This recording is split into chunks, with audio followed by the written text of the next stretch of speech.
Welcome, today in front of me Infinix Hot 11, and I'll show you all the box accessories with which device comes by default. So the first thing that was our device, and also got here the SIM tool, some paperwork here, the warranty letter, I think, and the guide from the device.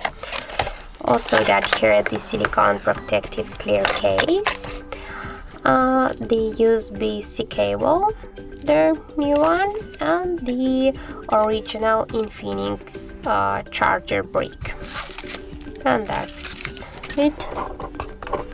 No more. Also some and also we got here the protective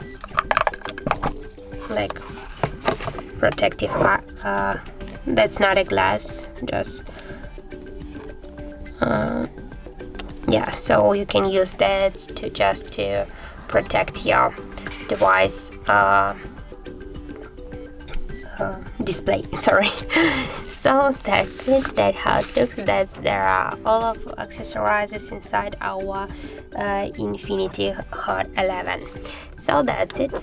Thank you guys for watching, and if you find this video helpful, don't forget to leave a like, comment, and to subscribe our channel.